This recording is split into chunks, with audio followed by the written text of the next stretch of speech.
Tama ka ba? Eh, di chat mo na yung putik madudula.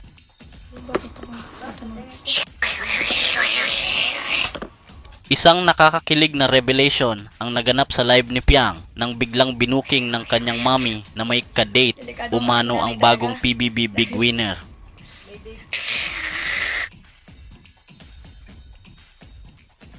Sa gitna ng kanilang kwentuhan, tila pabirong sinabi ng mommy ni Piang na ang kadate umano ng kanyang anak ay ang best friend niya, na kinumpirma ng mga fans na si JM.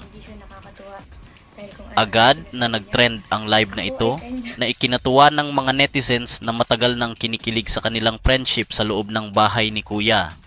Dahil sa pahayag ng mommy ni Piang na puno ng comments ang live video ng mga fans na nagtatanong kung totoo nga bang may namamagitan sa pagitan ni Piang at JM. Ang mga kilig na fans ay nagbahagi ng kanilang excitement at muling inalala ang kanilang mga sweet moments sa loob ng PBB house. Marami ang nagkomento na tila may extra spark ang dalawa na naging dahilan ng pagbubuo ng kanilang sariling fanbase. Sa sobrang dami ng nanood at nag-comment, naging isa sa mga pinakamataas na views na live video ni Piang ang nasabing live stream, kung saan halos lahat ay nag-aabang ng reaksyon niya tungkol sa pagbubunyag ng kanyang mommy. Bagaman pabiro ang mga sagot ni Piang, mas lalong kinilig ang fans nang makita ang reaksyon niyang bahagyang nahihiya at nakangiti habang tinatanong kung si JM nga ba ang tinutukoy.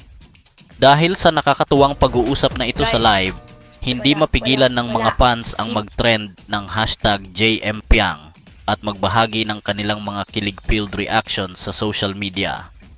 Mukhang isang promising love team ang nabubuo sa pagitan ni Piang at JM, at ngayon pa lang ay maraming umaasa na mas marami pang makakilig na moments ang magaganap sa labas ng bahay ni Kuya.